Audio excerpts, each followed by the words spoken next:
Mga siraulo talaga kayo! Kayo na nga lang dalawang magkapatid, lagi pa kayo nag-aaway. Wala ba kayong pagmamahal sa isa't isa? Lagi nyo na lang pinapasakit ang ulo ko.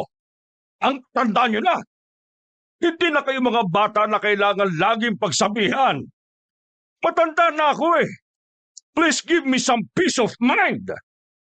Maririnig ang malakas na tinig ng Don na si Felix. Sa araw-araw ba naman kasing ginawa ng Diyos, hindi na nawala ang stress nito sa dalawang anak niyang binata. Mula noong mga bata pa lamang kasi si Leandro at Sandro, hindi na talaga nagtutugma ang mga pananaw ng dalawa. Palaging kontra ang isa't isa.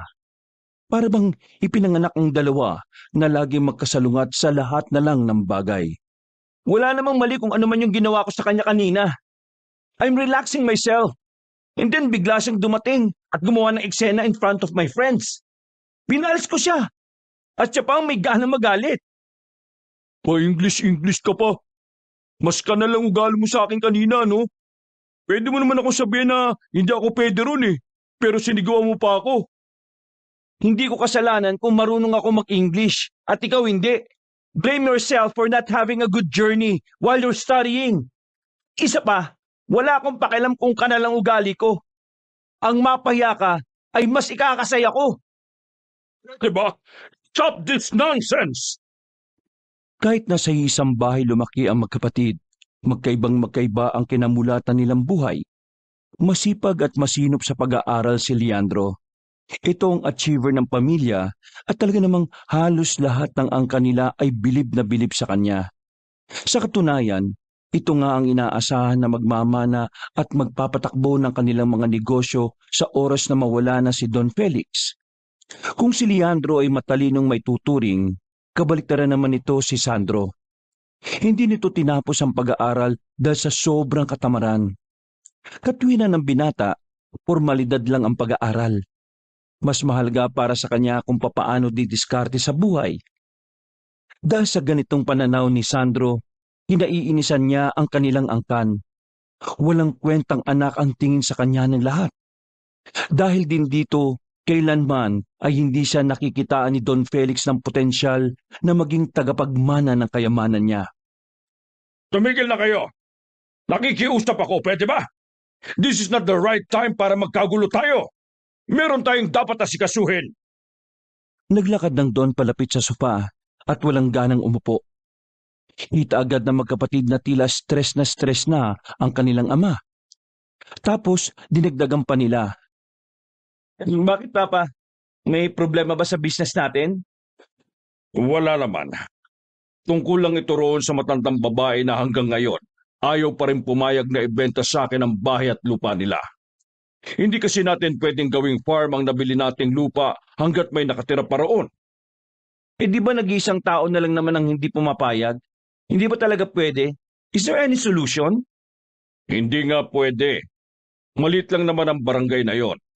Malit lang din ang magiging farm natin. Isang malaking sagabal para sa kanya at para sa atin kung nandoon pa siya. Ay pwede na ba akong umalis? Total, wala naman akong alam sa pinag-uusapan nyo eh. Isa pa, wala rin naman ako may tutulong dyan. No, dito ka lang. You need to listen. Dahil sasamahan mo itong kapatid mo sa ipapagawa ko. Huh? Eh, bakit ako? Ang dami-dami dyan. Nandiyan naman yung alalay niyang si Danaro. Tatlo nga kayo ang mag-aasikaso. Wala akong ibang mapagkakatiwalaan kundi kayo lang. Walang kwenta ang mga abogado na nakakausap ko. Isa pa, gagawin mo na lang ito bilang nakatatandang kapatid ni Leandro. Wala namang problema sa akin, Papa. Ang inaalala ko lang, baka maging problema itong si Kuya. Alam mo naman, puro palpak ang mga lakad nito.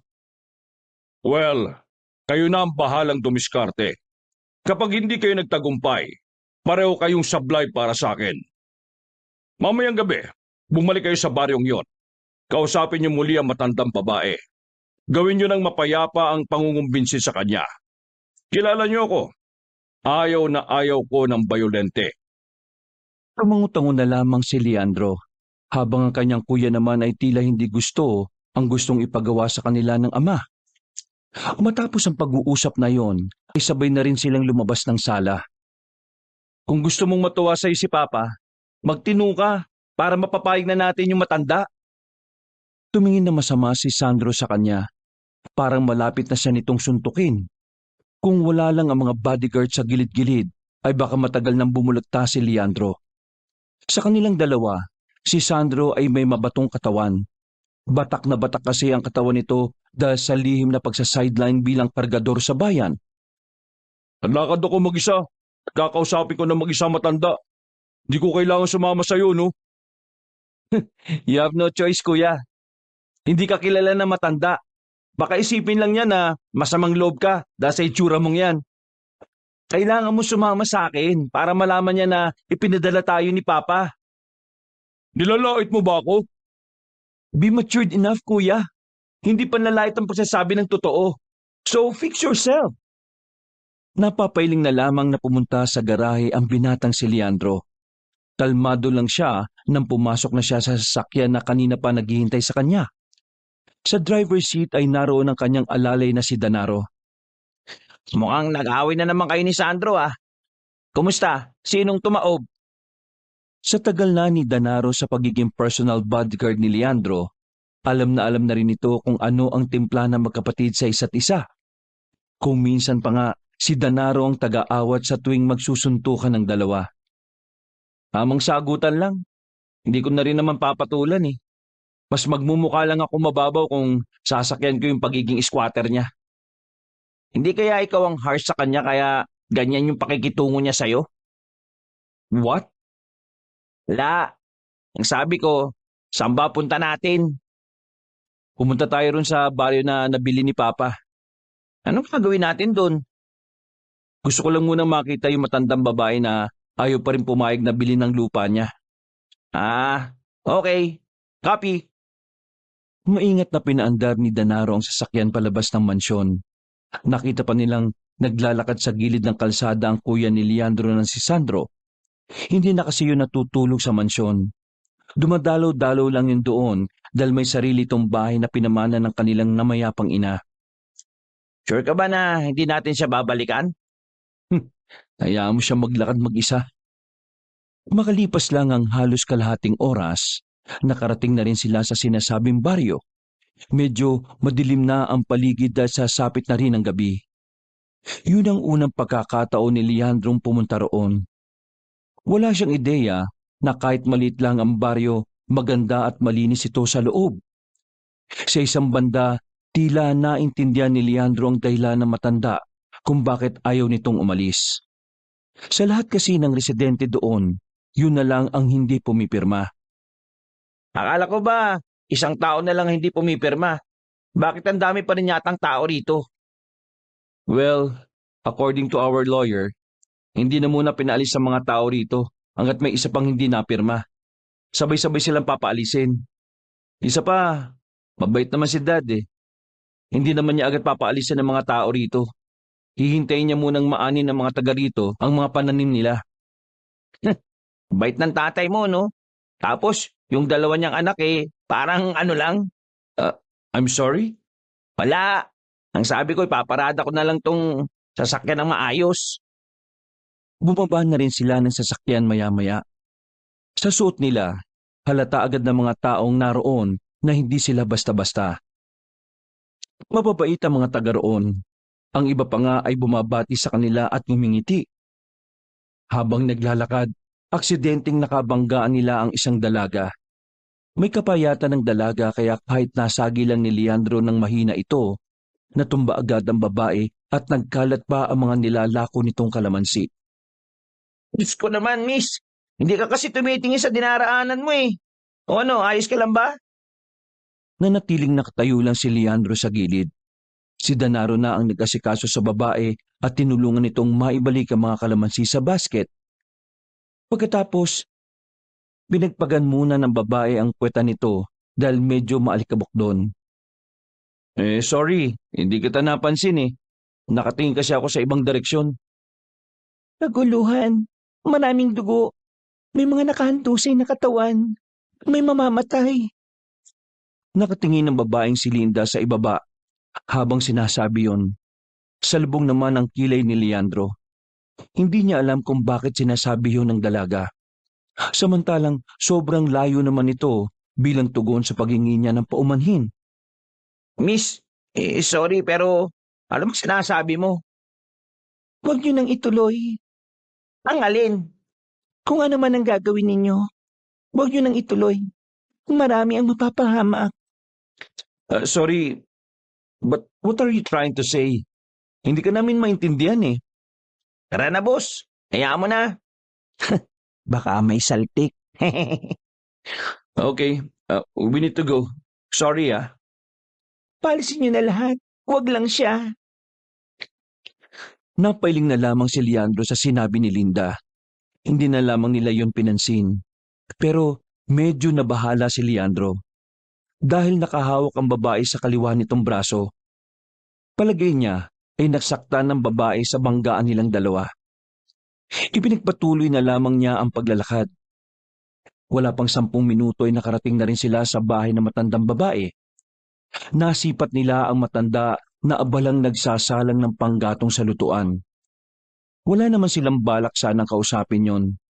Gusto lang makita ni Leandro ang itsura na matanda. Sa itsura niya kasi binabase sa unang tingin kung ang isang tao ba ay mabuti. Ano sa tingin mo? Sa nakikita ko, mukha siyang mabuting lola eh. Parang napakasipag niyang tao. Nako pre, mukhang mahirapan kang mapapayag yung matanda. Malambot pa naman yung puso mo sa matatanda. Pre? Ay, boss pala. Sorry. Halos 5 minuto lang silang nakatingin doon.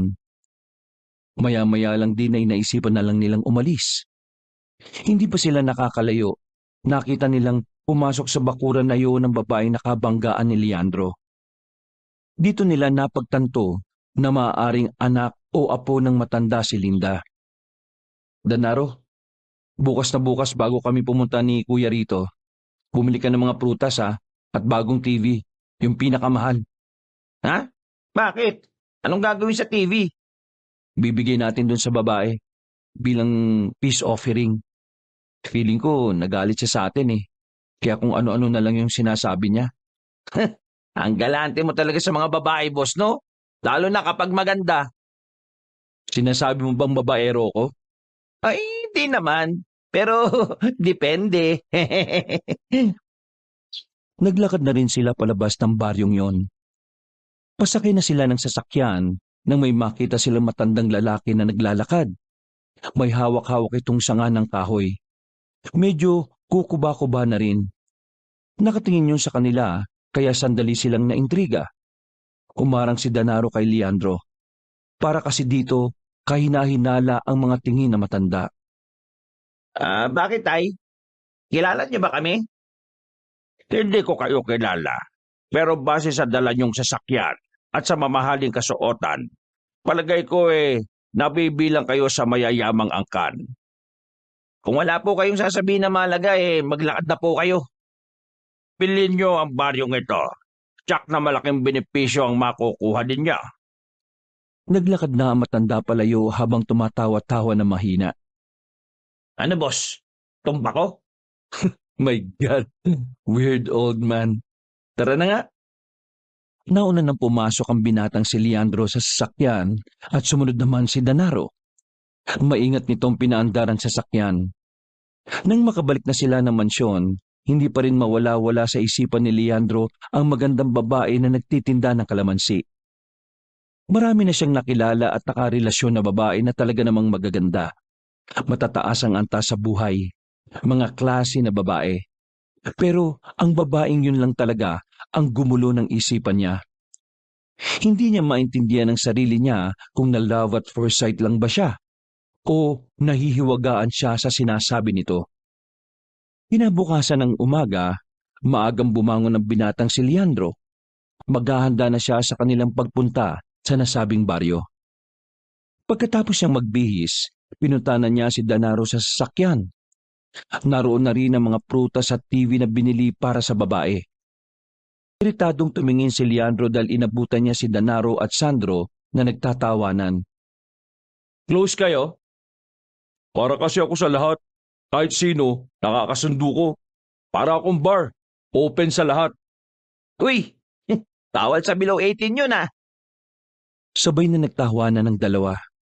Walang gana namang umupo si Leandro sa backseat. Mag-isa lang siya doon dahil sa front seat nakaupo si Sandro.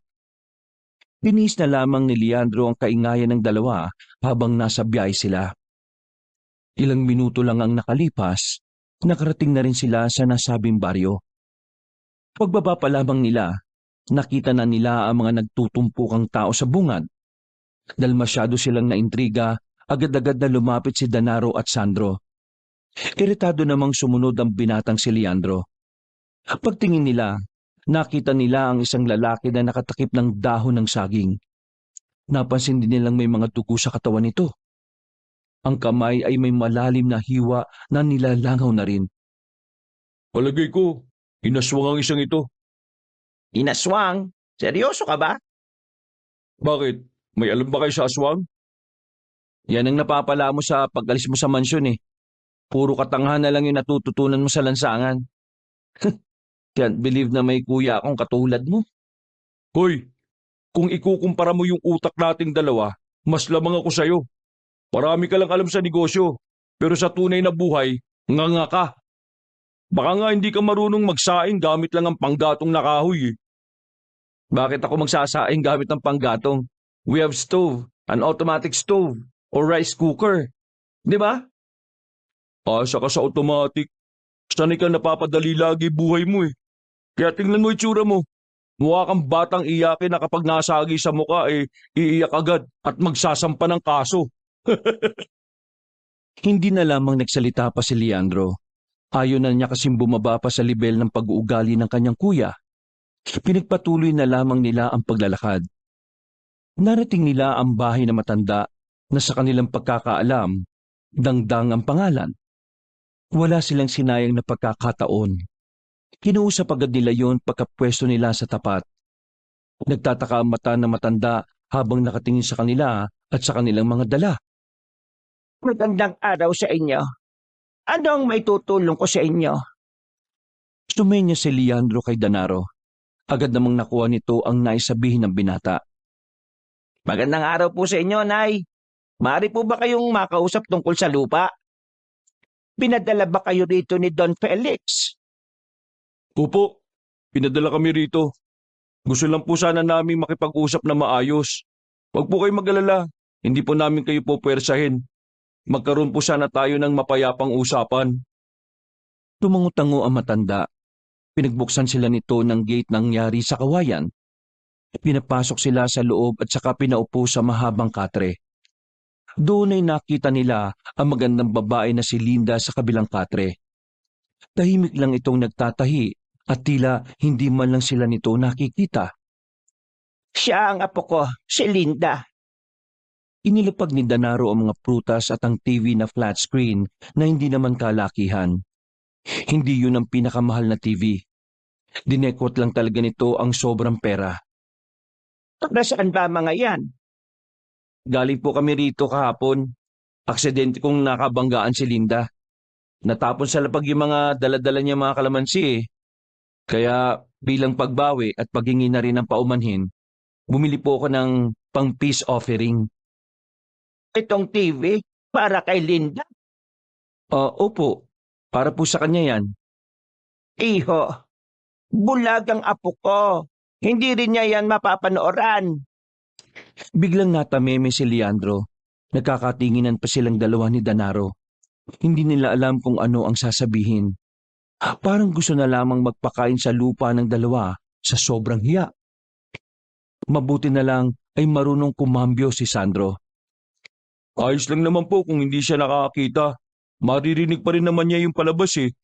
Sa panahon ngayon, mahalagang magkaroon ng TV. Maraming nangyayari sa lipunan na dapat ay nalalaman din ng katulad ng apo ninyo. Tumango-tango ang matanda at tila napasang-ayon na lang din ito kay Sandro. Samantala, nakaramdam naman ng kaunting inggit si Leandro. Hindi niya naisip ang bagay na sinabi ng kanyang kuya. Maya-maya pa, sinimulan na rin nila ang pakikipag-usap na matanda. Kagaya ng sinasabi nito sa mga nauna ng nakipagnegosasyon, hindi pa rin ito pumapayag na umalis sa bahay o lupain na yon. Alam niyo mga iho, pwede ko naman ibenta ang bahay at lupang ito. Pero ang pakiusap ko lang, sana'y huwag niyo akong paalisin dito. Hindi ako maaaring umalis sa lugar na ito eh. Bakit po ba? Ano po bang meron at bakit ayaw niyo po itong alisan? Kaguluhan. Sabay-sabay silang napatingin sa dalagang si Linda. Tumayo na ito at nakakapit sa dingding habang naglalakad palapit sa kanila. Si Lola Dangdang lang ang nakakapigil sa maaaring pagsiklap ng kaguluhan. Kapag nawala siya rito, maraming mapapahamak. Sandali lang. Ano bang meron? Para sa kaalaman nyo, ang aking apo ay may kakayahang makakita ng mga pangyayari na mangyayari pa lamang. Nung mga sandaling yun, dito na naisip ni Leandro na baka totoo nga ang sinasabi ng dalaga sa kanila.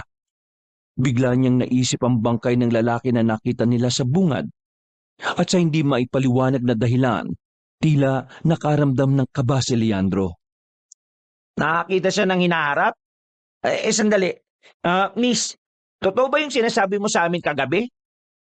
Lahat ng pangitain ko ay nangyayari kung hindi pipigilan. Kagaya na lang ng nangyari sa lalaking pinagkakaguluhan ngayon ng mga tao. Sa maniwala man kayo o hindi, biktima yon ng aswang. O di ba? Sinasabi ko na sa inyo eh. Mga aswang ang dumali sa lalaking yun eh. Sandali lang Paano magiging biktima yon ng aswang? Hindi naman totoong may ganong nilalang. That's only an urban legend. Inaasahan ko na talagang hindi kayo maniniwala sa sasabihin ko.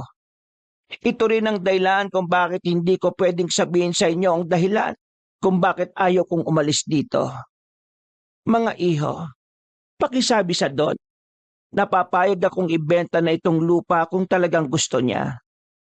Pero ang kapalit nun, hindi pa rin ako aalis sa baryong ito, lalong-lalo na sa bahay na ito.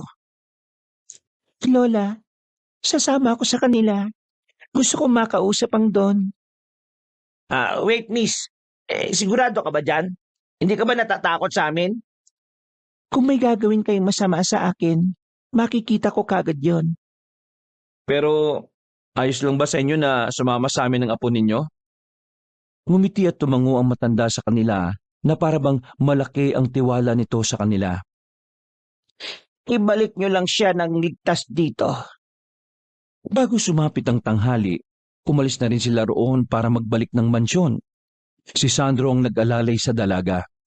Sa hindi naman maalamang dahilan, tila nainggit si Leandro kaya inagaw niya ang kamay ng babae. Huwag niyong sabihin na pareho kayong may gusto sa babaeng ito.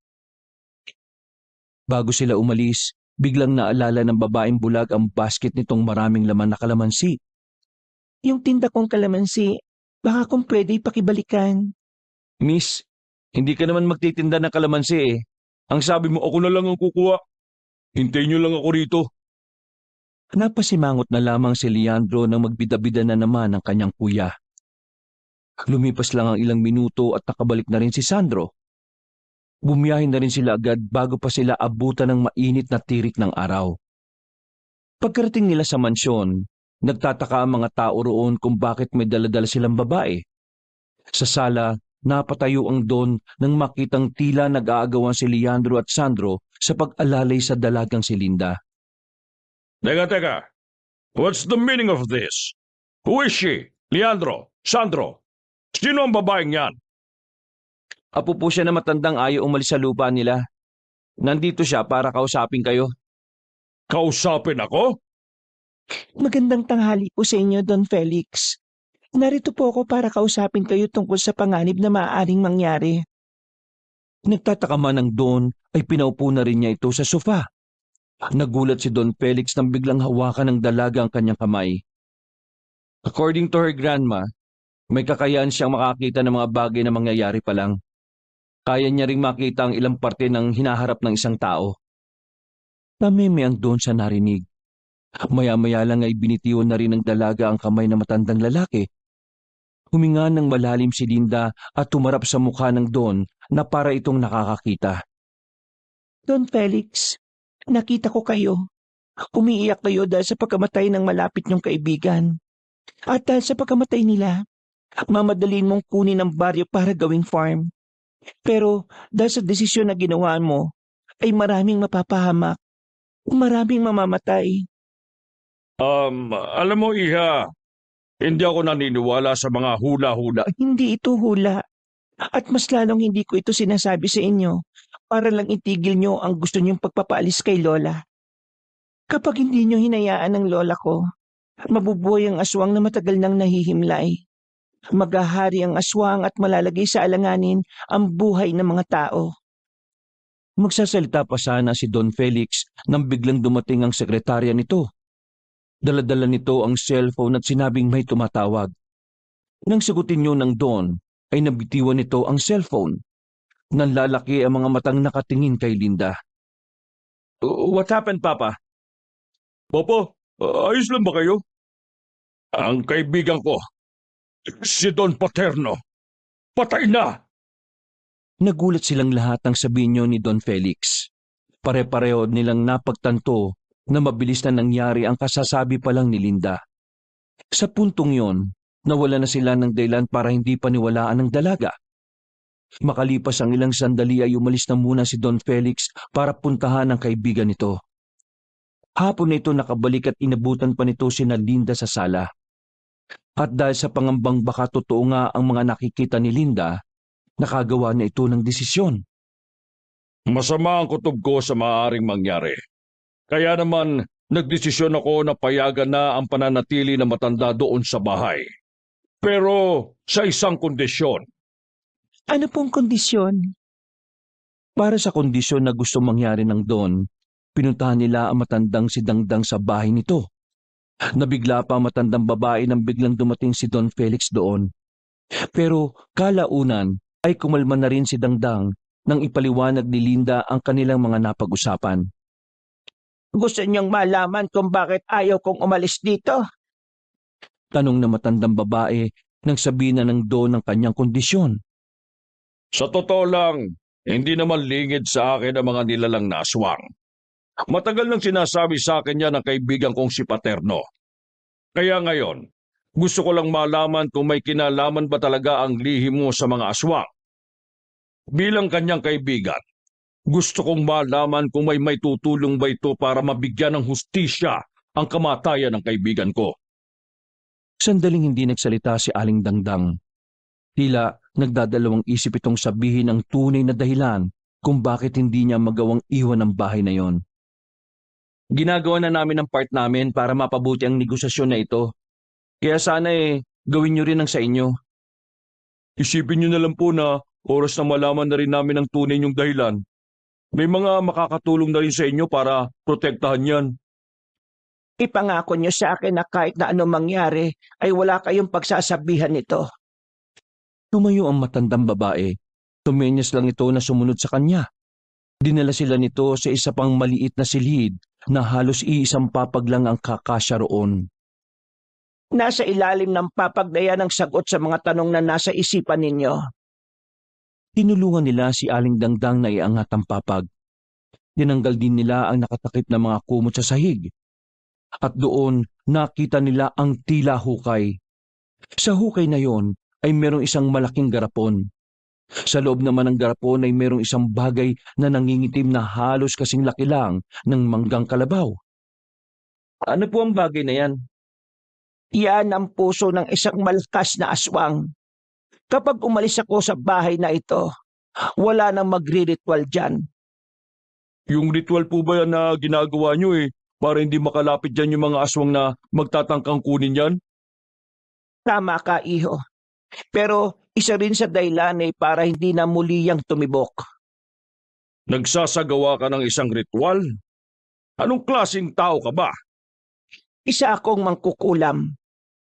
Sa sinabing yun na matandang babae ay bumakas ang kaba sa mukha nilang apat. Tila natakot sila na baka anumang oras ay kulamin sila ni Aling Dangdang. Huwag kayo mag-alala. Hindi mangkukulam si Lola ng tao. Tanging mga aswang lang ang kaya niyang kulamin. Ang pagiging mangkukulam niya rin ang dahilan kung bakit walang aswang ang nagtatangkang makalapit dito. Ito ang dahilan kung bakit ayaw mong iwan itong bahay na ito? Matagal ko na itong binabantayan. Dalaga pa lang ako ay ginagawa ko na ito. Ang sabi ng mga magulang ko noon, sa oras na makuha yan ng mga aswang at kinain nila, kakaibang kalakasan ng tataglayin ng katawan nila. Mawalang galang na po ano? Pero bakit hindi na lang po natin sunugin yung puso na yan para wala na silang gustong kunin sa inyo? Hindi nasusunog ang puso ng aswang. Hindi rin yan pwedeng pukpukin. Para lamang yang goma. Ang tanging paraan lang para mawala na ang pusong yan ay saksakin niya ng punyal na pagmamayari ng pinakamalakas na albularyo. Saan naman po natin makukuha yung punyal na yon? Hindi ko rin alam.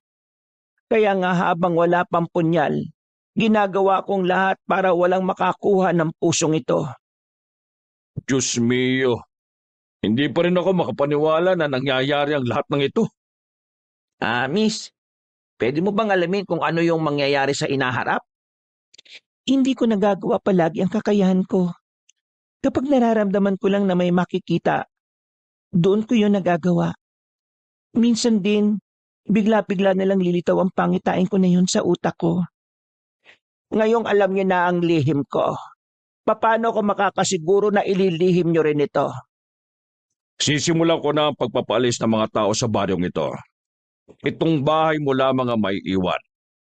Magtatalaga ako ng mga tao ko rito para kahit papaano magbabantay sa inyong maglola. Makakaasa ka na hindi ito malalaman ng iba. Sa katunayan, handa akong makipagtulungan para mapanatiling wala sa kamay ng mga aswang ang pusong yan. Papa, hayaan mo ako manatili rito. Ano bang sinasabi mo? Saan ka naman titira dito? Bida-bida na naman to eh. Kahit saan. Basta gusto ko lang tumulong. Gusto kong tumulong sa pagpuprotekta sa kanila. Kahit na papano may alam naman ako sa mga aswang. O sige, bahala ka sa buhay mo. Ako rin, gusto ko rin manatili rito. At ano naman ang pumasok sa utak mo, Aber? Alam mo naman nakatuwang kita sa mga negosyo natin. Gusto ko rin protektahan si Linda. Nagkatinginan si Aling Dangdang at Don Felix. Tila batid na ng dalawang matanda kung ano ang nangyayari. Hindi mo kakayanin ng buhay sa ganito. Ang mabuti pa, bumalik ka na lang sa mansyon. Baka kagatin ka lang ng lamok dito. Magsampa ka na ng kaso. Anong tingin mo sa akin, mahina? Oo, ganun nga. Mahina? Baka ikaw mahina. Natatakot kang may kakumpetensya ka. Kakumpetensya? Bakit? Naglalaban ba kayo para kay Linda? Biglang nanahimik ang magkapatid. Matalimang tingin nila kay Danaro. Habang si Don Felix at Aling Dangdang naman ay tahimik lang. Sorry. Hindi na ako magsasalita. Sabi ko nga Naputol na ang usapan na yun nang pumayag na si Don Felix na manatili roon si Leandro. Napapailing na lamang din si Sandro dahil hanggang doon ayaw na ayaw pa rin ni Leandro na nalalamangan. Kagaya ng napag-usapan, pinaalis na ni Don Felix sa mga taong nakatira sa baryo maliban na lang sa maglola. Hindi naman na nagalit ang mga residente dahil inilipat sila sa mas ligtas at mas maayos na lugar. Malayo sa maaring panganib na idudulot ng aswang. Samantala, unang gabi ng pananatili ni Leandro at Sandro sa bahay nila Linda, parehong hindi makatulog ang magkapatid. Nasa sahig lang kasi sila noon. Walang kahit na anong electric fan o aircon. Umusok ka nga ron. Ang luwag-luwag dun. Tapos susulayin mo tong kumot? Bakit ka pa kasi nagbida-bida rito? Ako na lang sana ang nagpaiwan dito, total. Ako naman ang sanay sa buhay na mahirap. Tsaka sa ating dalawa, ako naman ang kaya magprotekta sa kanila. Inis na bumangon si Leandro. Isinuko na nito ang kumot na ilang oras na nitong ipinaglalaban. Ang daldal mo. Bad trip. Oh, saan ka pupunta? Wala kang pakialam dun. Padabog na lumabas si Leandro at wala na itong pakialam kung makagawa ito ng ingay. Pinuntahan niya sa bakuran ng sasakyan nilang nakaparada sa gilid. Kinatukatok niya ang bintana at agad naman itong nagbukas. Oh, bakit ka ba nanggigising? Sarap-sarap ng tulog ko rito eh. Oo nga, ang sarap-sarap na ng tulog mo kasi naka-aircon ka rito.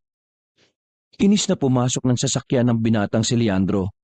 Nakahinga na siya ng maayos dahil sa wakas, makakaranas na rin siya ng aircon. Akala ko ba gagawin mong lahat para kay Linda? Oo, gagawin ko lahat para sa kanya. Pero hindi kasama yung gabing ito. Dahil bukas na bukas din, pakakabitan ko ng aircon yung bahay nila. Gusto mo pa talaga si Linda? O baka ayaw mo lang na nakikitang mas nauungusan ka ng kapatid mo? Hindi kaagad nakapagsalita ang binatang si Leandro. Batid niya kasing pareho naman yun ng dahilan kaya siya nakakaganon. Sinubukan na lamang nilang dalawa na matulog noong mga sandaling yon. Ang kaso nga lang, dakong 3:00 ng madaling araw, nagising silang dalawa dahil sa malakas na kalabog na kanilang naramdaman. Tila may sumampa sa itaas ng sasakyan. Ha? Ano yun? Kita mo pareho tayong natutulog eh. Malamang hindi ko rin alam. Napapadala sa pagsagot mo sa akin ng pabalang ah. You want me to fire you? Ay, sorry. Akala ko kasi tropa time tayo eh. Teka sandali. Titingnan ko sa labas. Kukusot-kusot pa ng mata ang lalaking si Danaro. Lumabas siya ng sasakyan at tiningnan ng itaas ng sasakyan. Wala naman siyang nakita. Pero pagtingin niya sa harapan ng sasakyan, nakakita siya ng mahabang gasgas. Parang matulis na bagay na bumaon. Boss, halika tingnan mo to oh. Napilitang lumabas si Leandro. Sa lubong ang kilay niyang tiningnan ng gasgas. Oh, sino naman ang gagawa niyan? Kanina di ba naramdaman natin na umuga yung sasakyan? Kontakin mo nga yung mga tao natin. Nasaan ba yung mga yun? Walang bantay sa tapat eh. Habang nagdadayal ang binatang si Danaro, ay may napansin si Leandro sa parte ng bakuran na madilim. Hindi niya alam kung tama ba ang kanyang nakita. Pero may naaninag siyang imahe ng tao sa likuran ng halaman. Lumapit doon ang binata. Nang 2 metro na lang ang distansya niya, nakita niyang merong taong naroon. Pero mabilis itong umalis. Danaro, sabihan mo ang mga tao natin na may umaaligid na rito. Sakto naman na sinagot na rin ng mga tao nila ang tawag ni Danaro, kaya agad-agad namang tumungo ang mga tao nila sa bakuran. Saan ba kayo nagpupunta? At bakit wala nakabantay rito? Ha? Stupid! Inis na inis si Leandro. Pero pinilit na lamang nitong kumalma dahil nakita nilang gising na sila Linda at Aling Dangdang. Suyurin niyo ang buong area. Danaro, sumama ka sa akin. Hahanapin natin yung nakita ko. Boss, aswang ba yun? Ewan ko.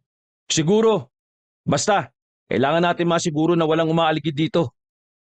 Mabilis na kumalat ang mga tao nila. Si Leandro at Danaro naman ay naghanda na rin.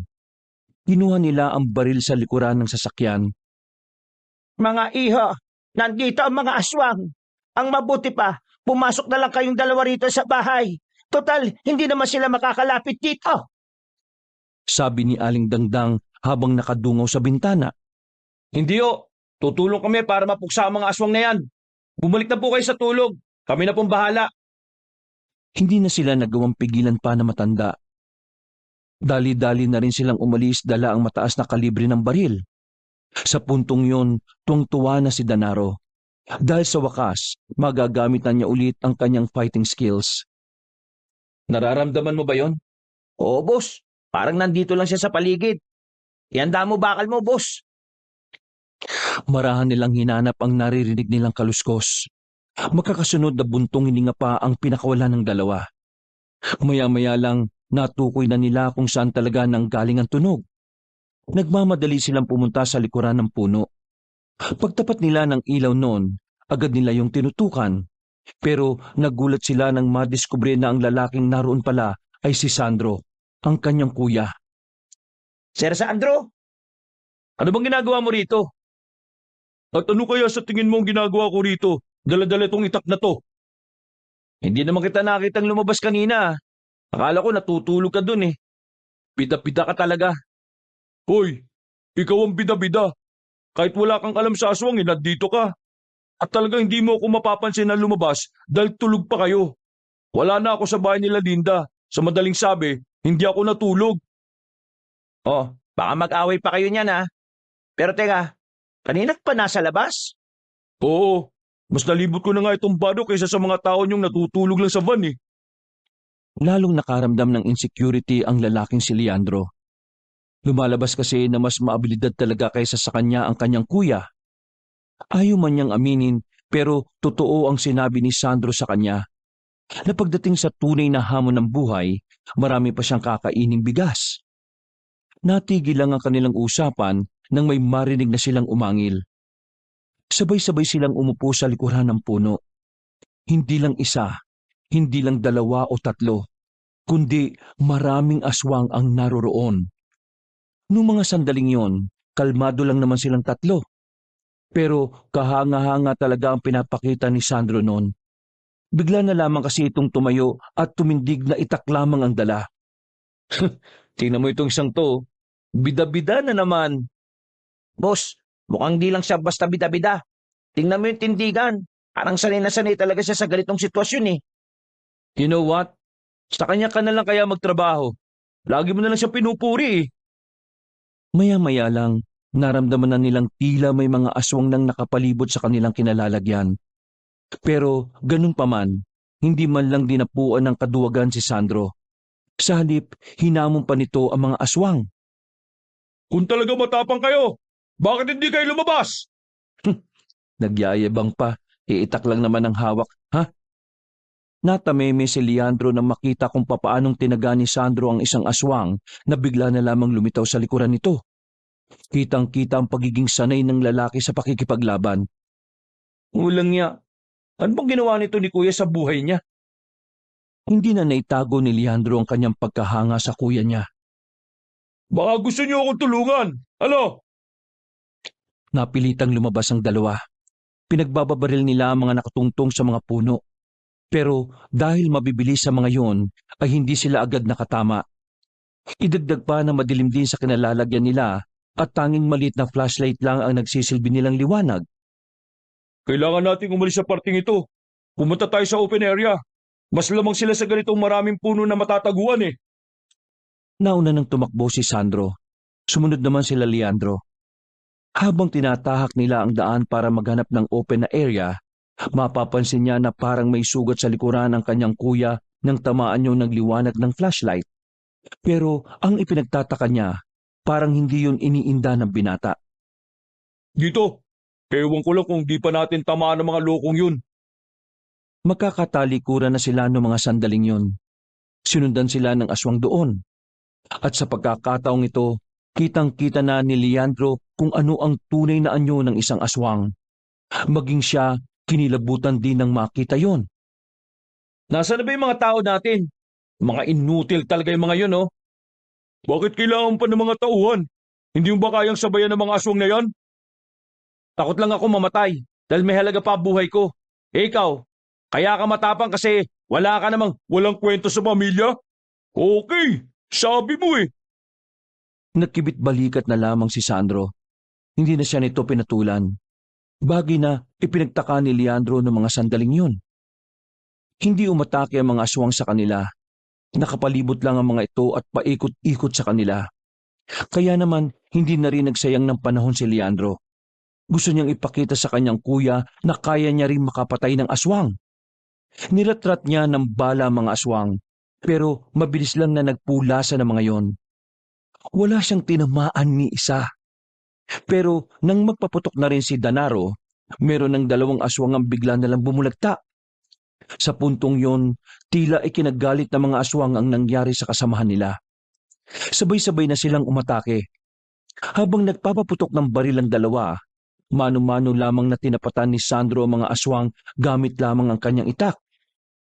Nanlaki ang mga mata ni Leandro nang makitang may dalawang aswang ang papalapit sa likuran ng kanyang kuya Sandro. Kaya hindi na niya napigilan ang kanyang sarili. Sa likuran mo! Mabilis na humarap si Sandro at agad na tinaga ang dalawang aswang. Bakit? Concern ka na sa akin oh. Kinabahan na ba ang baby brother ko? Kadiri ka, baby brother na pinagsasabi mo. Nagpatuloy ang labanan. Kalaunan ay napilitan na lang din ng mga aswang na umatras. Habang tumatagal, unti-unti silang nalalagas. 5 aswang na ang napatumba nila. 5 aswang na ang napatumba nila, Leandro. Mabilis na nagsigapangan ng mga aswang palayo roon.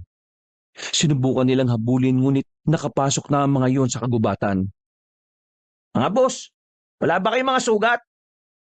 Sir Sandro, may sugat ka sa likuran, no? Wala yan.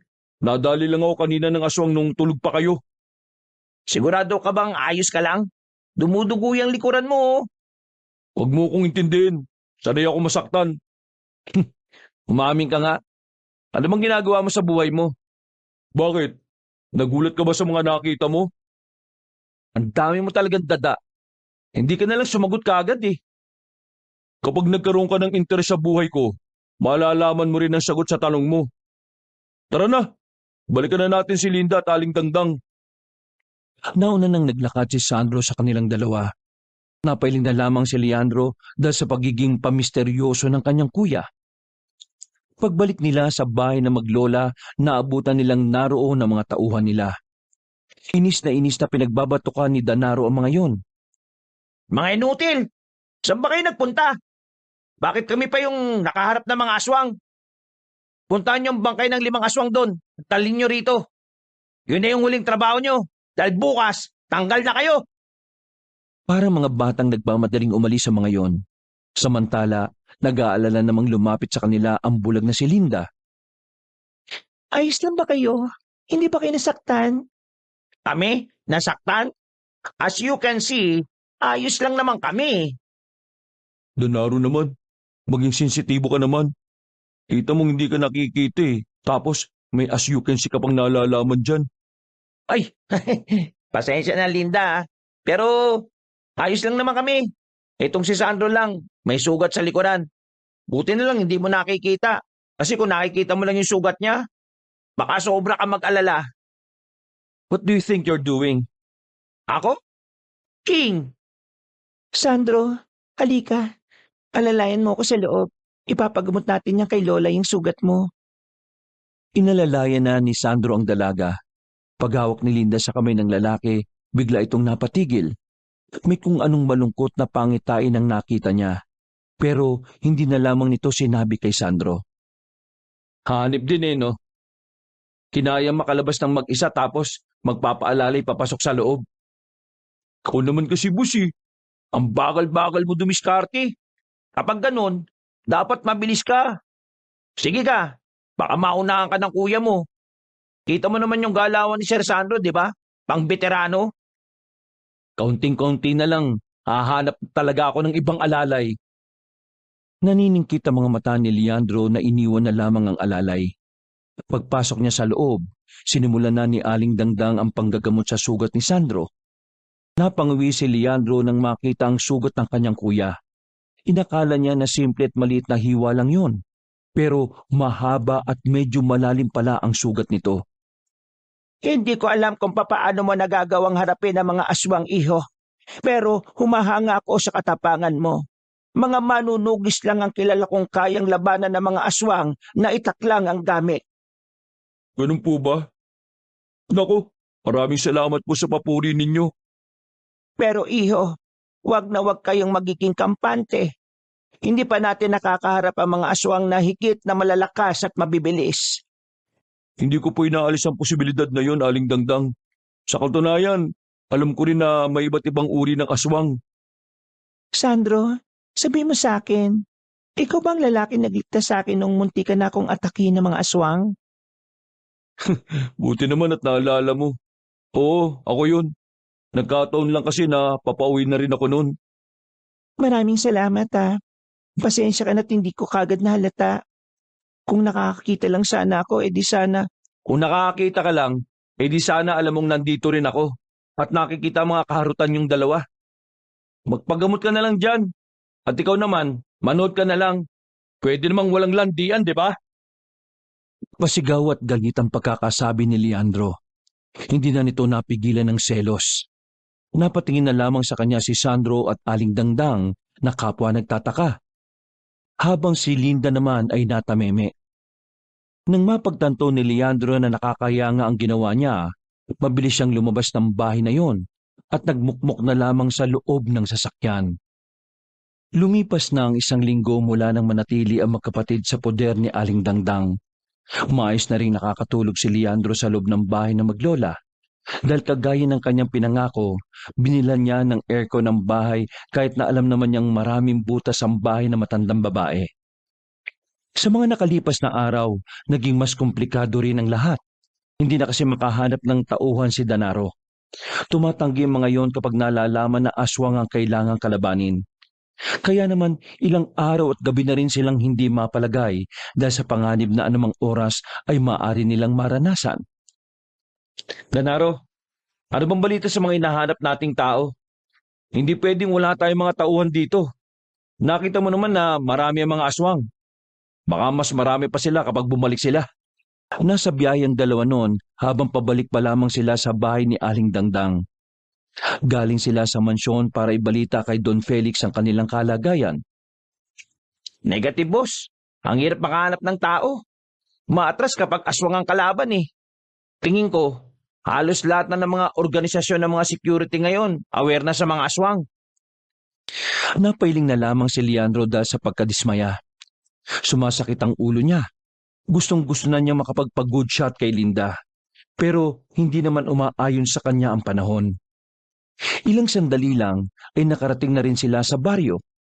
Huminto sila saglit dahil may matandang lalaki na nakaharang sa bukana ng baryo. Hindi nila alam kung ano ang ginagawa nun, pero meron itong tinatanaw sa loob. Binusinahan ni Danaro ang matandang lalaki, pero ngumiti lang sa kanila yon nang humarap. Hindi na nakatiis si Danaro at binabanan niya ito. Tay, baka pwede kayong gumilid. Hindi naman po kayo si Superman para saluin itong malaking bakal na may gulong na dala namin. Kailangan yun ang kunin ng baryo ito. Dahil kung hindi, mauunahan kayo. Ha? Kay Don Felix naman tong baryo na to ah. Sino makakauna sa amin? Huwag kayong kasigurado. Baka mamaya hindi pala ito sa inyo. Nalalapit na.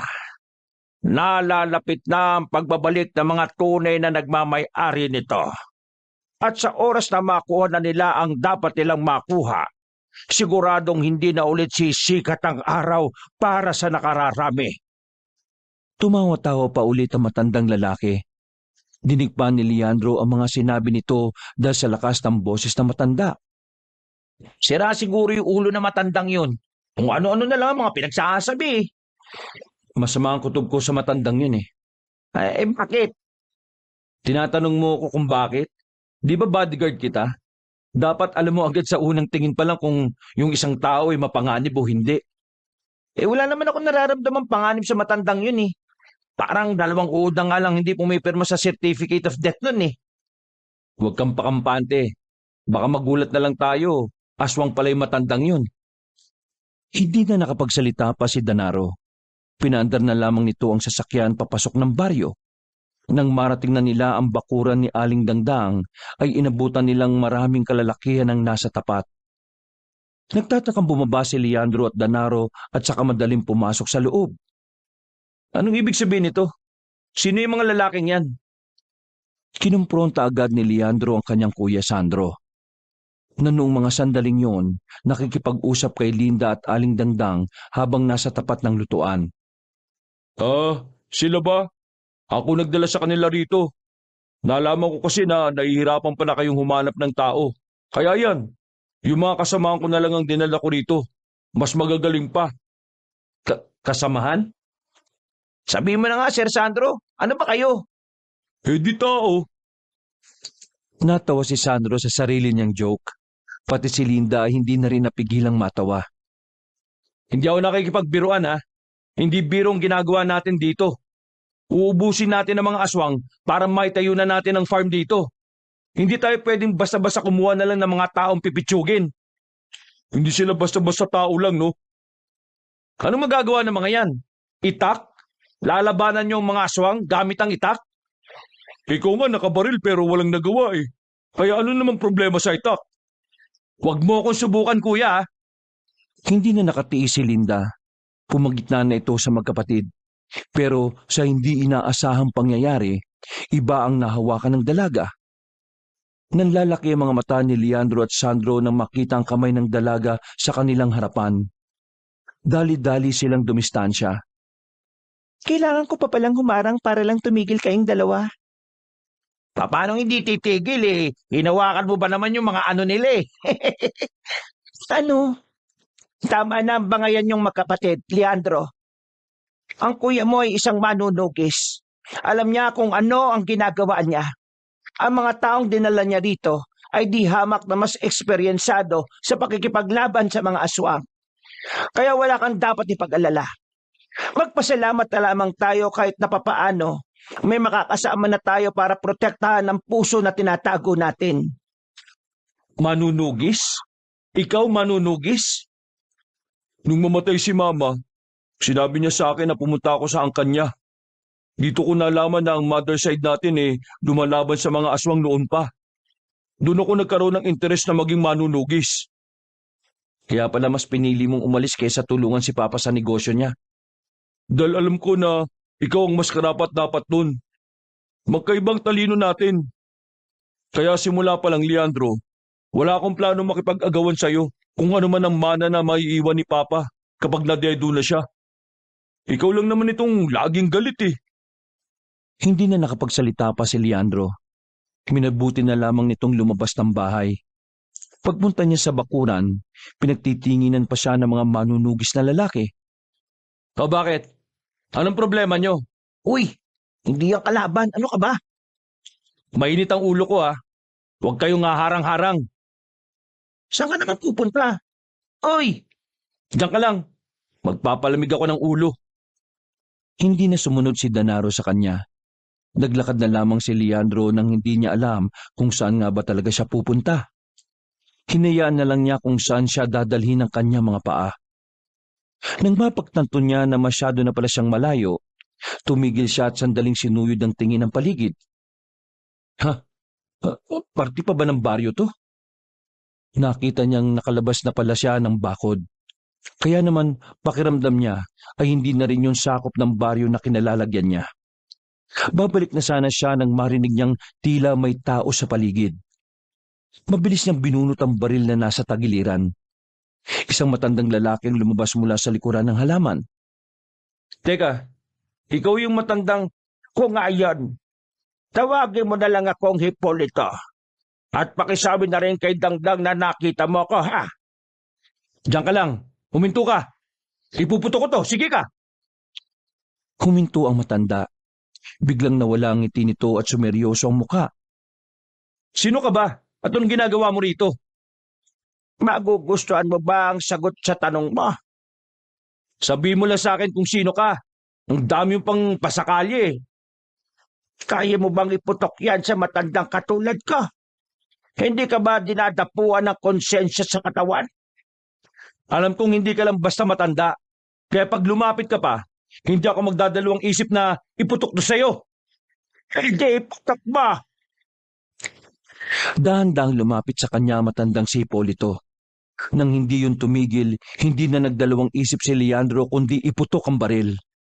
Inasinta niya sa mukha ang matanda. Pero laking gulat niya nang bigla yung nakailag. Nakatalon at nakasampa sa puno. Kapag nakuha na namin ang dapat makuha, katapusan nyo lang mga tao! Sinasabi ko na nga ba eh. Isa kang aswang eh. Nagpaputok pa si Leandro. Pero dahil mabilis ang matanda ay hindi niya pa rin yung tinamaan. Umalis na lamang ang matanda at hindi na niya yun hinabol pa. Namalaya na lamang niya na nasa likuran na pala niya si Danaro at Sandro. Boss, ano nangyari? Ayos ka lang? Sino binabaril mo ha? Danaro, yung matanda kanina. Aswang siya. Binaril ko siya pero hindi ko siya tinamaan. Ang bilis niyang lumundag sa punong yan eh oh. Tapos, umalis na rin kaagad. Kailangan itong malaman ni Aling Dangdang. Tumakbo na paalis si Leandro para ipalam sa matanda ang nangyari. Nang sabihin niya ito kay Aling Dangdang, ay kagad itong napatayo sa kinauupuan. Nanlalaki ang mga mata. Hindi ito makapaniwala sa sinabi ni Leandro. Bakit Aling Dangdang? Sino ba yung Hipolito na yon? Siya ang pinuno ng mga aswang. Akala ko'y namatay na siya sa kulam na ginawa ko noon sa kanya nung nakaraang taon. Hindi ko inaasahan na balik siya. Malakas na aswang si Hipolito. Maraming albularyo ang napatay niya noon. Matanda lang naman yun ah. Kayang-kaya naman na siguro natin yun. Kapag ang isang aswang ay malakas, walang edad-edad. Magkaiba ang lakas ng isang taong matanda sa isang aswang na matanda. Kaya hindi nyo dapat malitin yun. Kung ganon, di abisuhan mo na ang mga kasamahan mo na suyuri na ang buong baryo. Yun talaga ang gagawin ko. Danaro, dito ka lang ha. Sasamahan natin sila Linda. Tuluyan ng sumapit ang kinagabihan. Ilang oras nang nakakalat ang mga manunugi sa buong baryo pero wala pa silang namamataan na aswang. Samantala, katatapos lang magluto ni Linda at Leandro ng mga sandaling yon.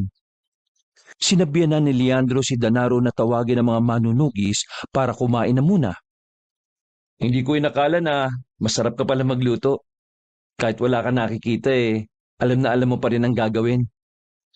Paningin lang naman ang nawala sa akin. May panlasa naman ako. Isa pa, tinuruan ako ni Lola noon na magluto. Kaya marunong naman ako. Kung hindi mo mamasamain, pwede ko bang malaman kung paano ka nabulag? Ang kwento sa akin ni Lola noong bata pa ako, may sinira akong bahay ng mga duwende. Nainis sa akin ng mga duwende at tinanggalan nila ako ng paningin. Pati pala yan? Totoo rin? Sandaling bumuntong hininga ang dalaga.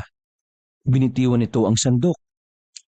Leandro, maraming salamat sa pagprotekta mo sa amin. Kung tutuusin, yung lupain lang naman dapat ang inaatupag ninyo rito eh. Pero pati kami, nagiging intindihin nyo pa. Mabait na tao si Papa. Hindi niya hayaan na may mapahamak sa lupain na binili niya. Isa pa, magiging problema din naman namin yung mga aswang na yan kapag naitayo na namin yung farm dito. Leandro, may pagtatapat ako sa iyo pero huwag ka sana mabibigla. At sana, kung ano man ang sasabihin ko, gusto kong kayanin mo.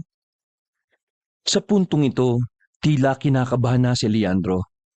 Hindi niya alam pero ang unang pumasok sa utak niya, mababasted na siya kahit na hindi pa naman siya opisyal na nanliligaw. Napalunok siya ng laway.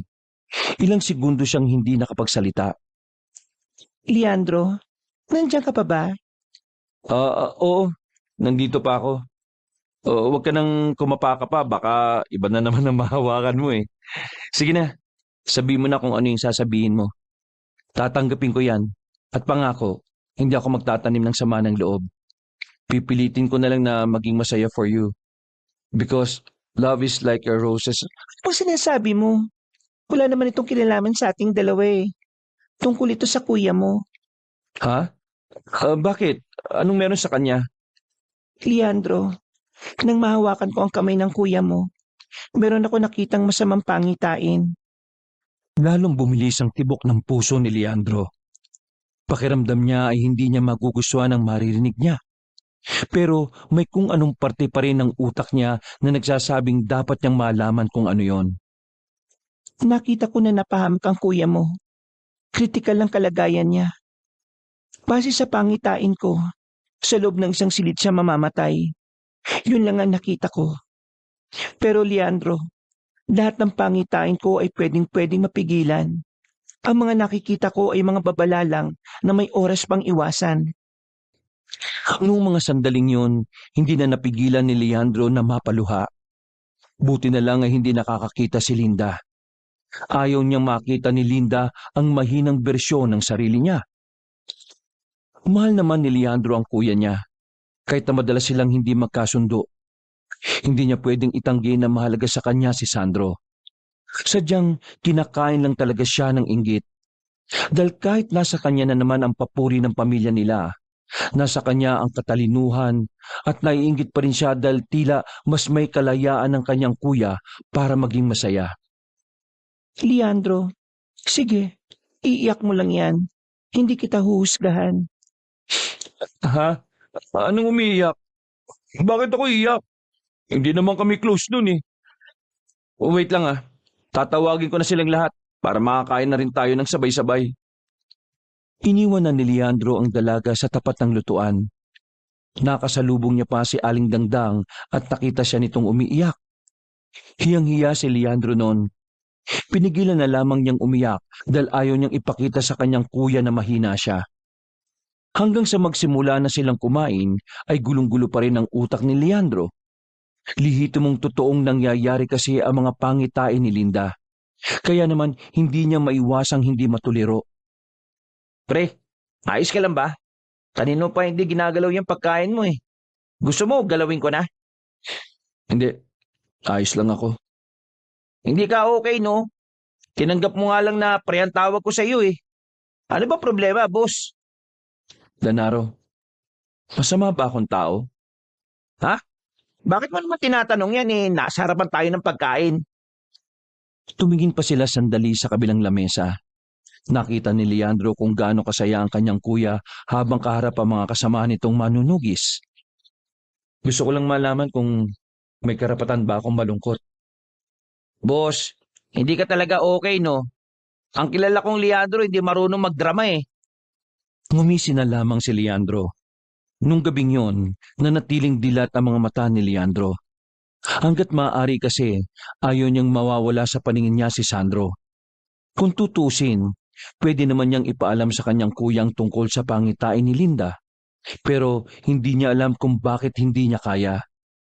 Sigurado dahil lumaki siyang hindi sanay na nagpapakita ng pagmamahal sa ibang tao. Nagdaan pa ang ilang araw, nakakabahala para sa kanila na walang paramdam ang mga aswang. Mas pinalawig na nga rin nila ang pagroronda. Pero kahit kaunting bakas na mga salot na nilalang ay wala naman silang makita. Uy, Leandro, nung nakaraan ko pa napapansin na tingin ka ng tingin sa akin Tapos, sunod ka rin ng sunod. Kung nasan ako, nandun ka rin. Langaw ka ba? Kung nasan ang tae, nandun ka? Nagpakita ng sarkastikong ngiti si Leandro. Sinusundan kita para mabantayan ko yung mga galaw mo. Baka kasi gumagawa ka na naman ng kasisira ko kay Papa eh. Kilala kita, Leandro. Mga bata pa lang tayo. Malalim ka na mag-isip para gumawa ng dahilan. Hindi ganyan ang mga dahilan na sinasabi mo sa akin kapag gusto mong may gawin kang kakaiba. Ay nako, bahala ka sa buhay mo. Sige, sumunod ka lang ng sumunod. Malay mo, sa mga susunod na araw hindi mo na ako masundan. Hindi nakapagsalita si Leandro, pero sa kanyang kalooban ay meron siyang nararamdaman na kaba. Hindi na lamang niya yun pinahalata. Nung gabing yon, maaliwalas ang paligid.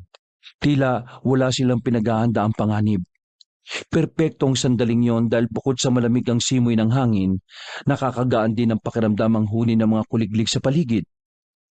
Boss, tumawag si Don Felix. Sabi niya, kailangan mong puntahan ngayon yung isa sa mga kliyente niyo sa bayan. Anong Sabihin mo, hindi ako pwedeng umalis dito. Pero sobrang importante daw nun. Malaking kliyente daw yun. Mas importante to kaysa doon. Kasi nandito si Linda, no? Higit pa ron. Si Aling Dangdang, type mo, no? Tumingin na masama si Leandro kay Danaro. Walang ano-ano ay bigla niya itong binatukan.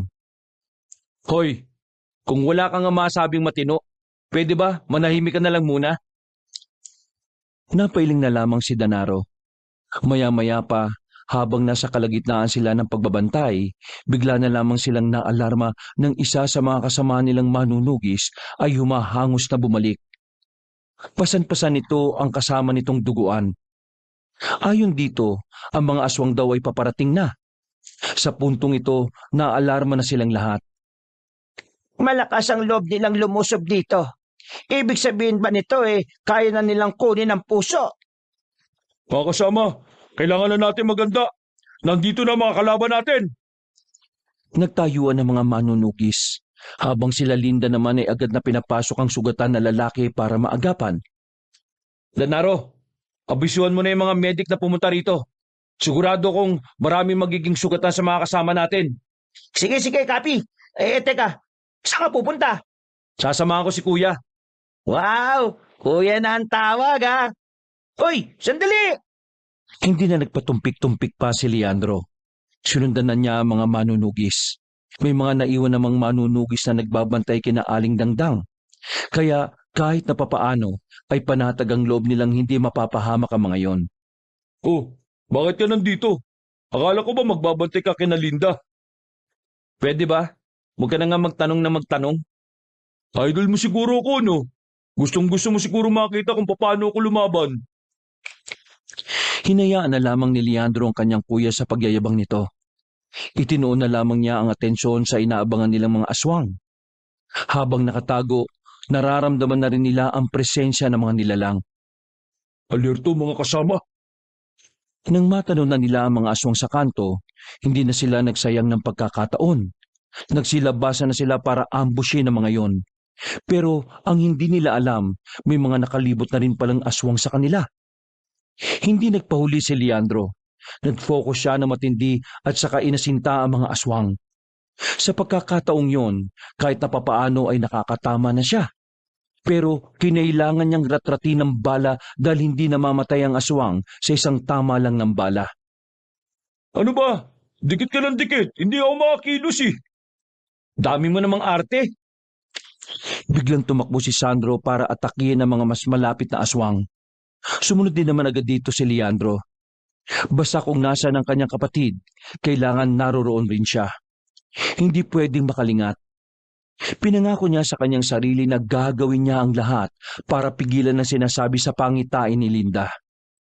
Kuya, kahit na ano mangyari, huwag na huwag kang papasok sa kabahayan ha. Sandaling napatigil si Sandro sa kanyang narinig. Noon lang niya ulit narinig na tinawag siyang kuya ni Leandro nang walang halong pangiinsulto. Ano man tinutunga nga mo? Maraming kalaban oh. Pinagpatuloy ni Leandro ang pagpapaputok. Nang maubos na ang bala ng kanyang Armalite, inilabas naman niya ang 45 na baril.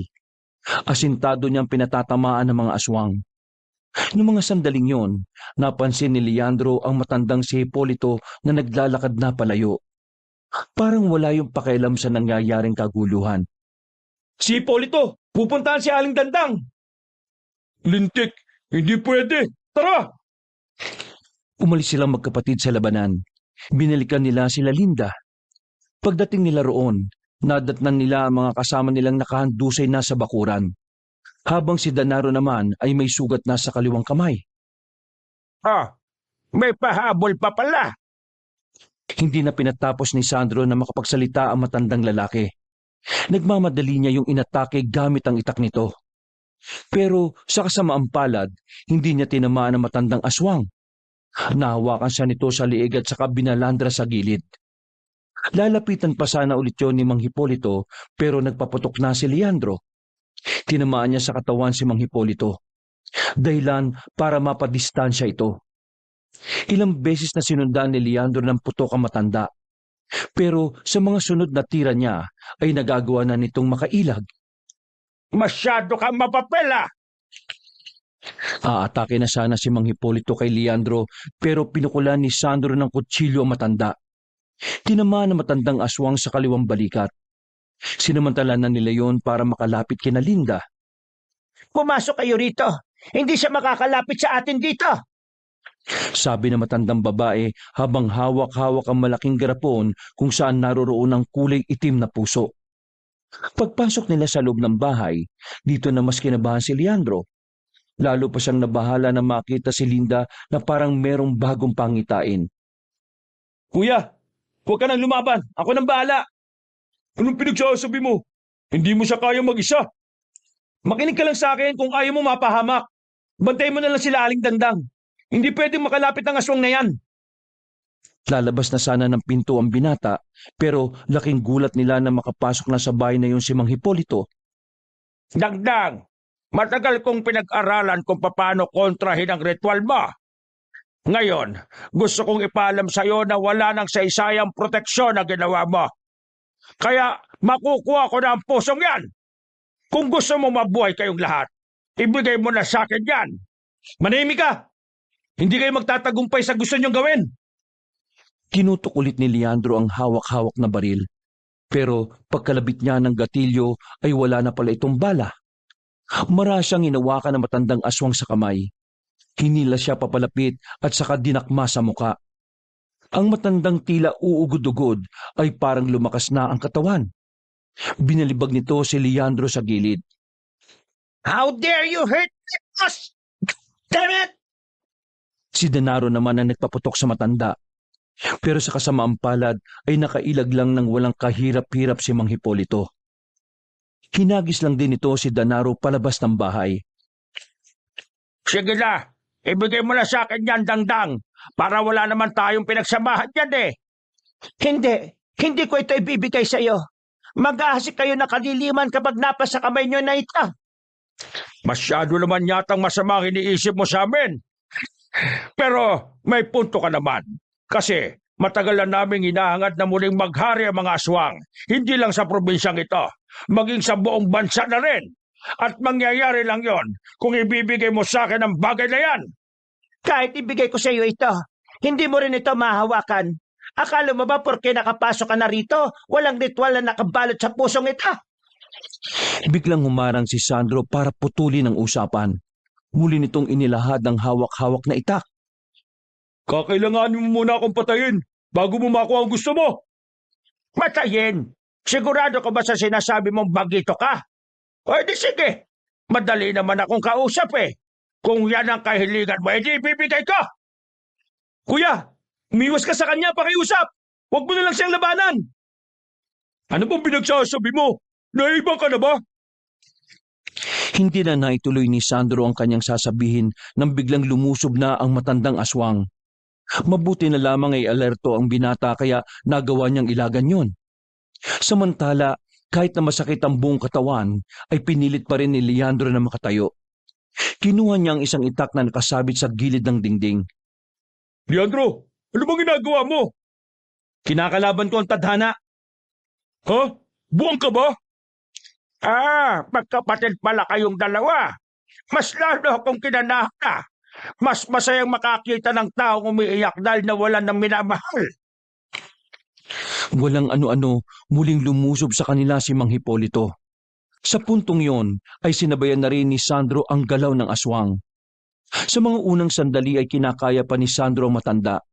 Pero kalaunan, naramdaman na niyang tila habang tumatagal, mas lumalakas at mas bumibilis si Mang Hipolito.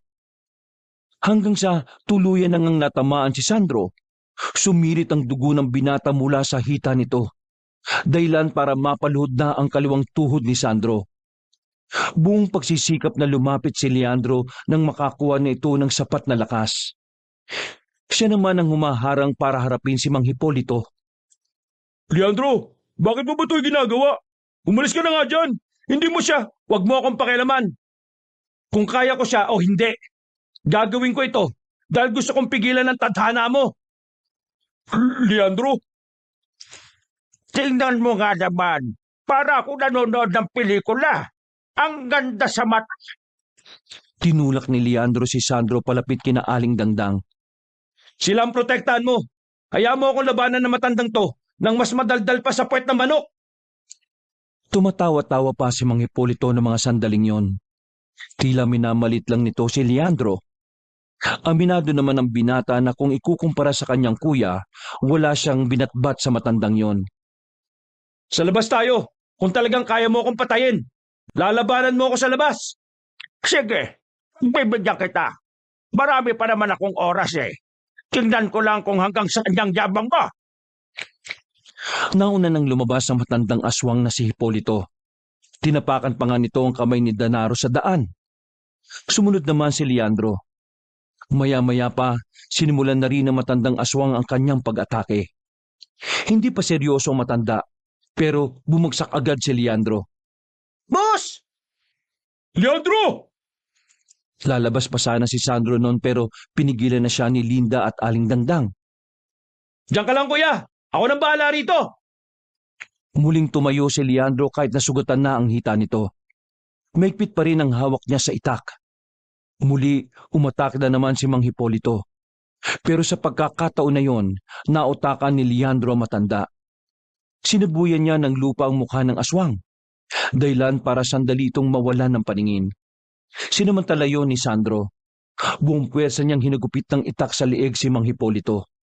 Sa lakas ng pagkakataga niya, ay parang gripong tumagas ang dugo nito. Nung mga sandaling yon, inakala ni Leandro na patay na ang aswang.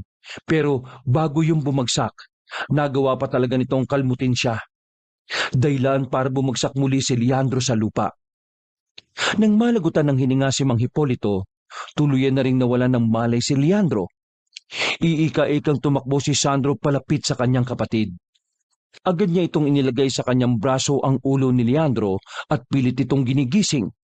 Hoy, gumising ka! Huwag ka magbiro ng ganyan! Kinalmot ka lang eh! Pagtingin nila sa dibdib ni Leandro ay kita nila ang mahabang hiwa na medyo malalim din. Sakto namang dumating na ang medik na kinontak ni Danaro. Wala silang sinayang na pagkakataon. Mabilis nilang isinakay si Leandro doon at itinakbo sa ospital. Hindi alam ni Sandro ang gagawin niya nung mga sandaling yon. Iyak lang siya ng iyak. Anong nangyari? Kumusta si Leandro? Kakarating lang ni Don Felix sa ospital nang malaman nito ang nangyari. Kinalaban niya yung pinuno ng mga aswang pa. Kasalanan ko ito eh. Hindi ko dapat siya hinayaan eh. Wala kang kasalanan. Ginawa lang ng kapatid mo ang tingin niyang makabubuti. Ipagdasal na lang natin na sana malagpasan niya itong nangyari. Halos 2 oras silang naghintay sa labas ng ospital. Maya-maya lang ay lumabas na rin ang doktor at sinabi sa kanilang stable na ang kalagayan ng binata. Sobrang ginhawa ang naramdaman nila sa kanilang sarili dahil doon. Naiyak na lamang sa tuwa si Sandro. Makalipas ang ilang araw, nakalabas na rin ng ospital si Leandro. Alam na rin ni Sandro ang dahilan kung bakit nagbuwis ng buhay si Leandro para sa kanya. Dahil dito, naging maganda na ang relasyon ng magkapatid. Nagsimula ang magandang samahan dahil sa lahat ng kanilang pinagdaanan. Samantala, hindi nagtagumpay ang mga aswang sa kanilang binabalak. Naubos na mga manunugi sa mga salot na nilalang. Ang maglolang Linda at Dangdang naman, nanatili pa rin sa bahay na yon, kahit sinisimula na ang pagsasaayos ng farm. Kinuha sila bilang tagapamahala. Sa mga nakalipas ding araw, nalaman ni Leandro na wala naman talagang gusto si Sandro kay Linda. Nakababatang kapatid lang ang turing ni Sandro kay Linda. Boss, kanina ka pa tulala dyan ah. Anong problema? Naabutan siya ni Danaro at Sandro sa kanilang garden. Mag-isang oras na kasi siyang tulala roon sa kakaisip kung papaano susuyuin si Linda. Nag-away ba kayo ni Linda? Oo, kuya eh. Galit siya sa akin. Alam mo, ang mga babae, pabilis talaga magbago ang mood niyan. Sensitibo rin sila sa kahit na anong sinasabi natin mga lalaki. Bakit nga ba siya nagalit? Ano bang ginawa mo? May nasabi lang naman akong hindi niya nagustuhan. Tinanong ko kasi siya eh. Ano? Tinanong ng alin? Tinanong ko kasi siya kung meron na rin ba siyang pagtingin sa akin. Ayun, nagtampo, umalis. Loko ka palang kumag eh. Alam mong bulag, tatanungin mo ng ganun. Anong tawag mo sa akin? Sorry sir, sorry boss. Ang mabuti pa, bawiin mo yung sinabi mo. Nagtawanan na lamang sila ng mga sandaling yon. At pagsapit ng gabi, lumarga na rin sila dala ang gitara at bulaklak. Haharanahin nila ang dalaga bilang parte ng panunuyo ni Leandro. Masaya si Leandro kahit na nahihirapan siyang manligaw kay Linda. Hindi kasi basta-bastang babae si Linda para sa kanya.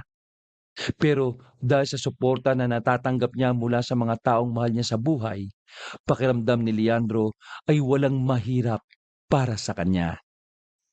Wakas.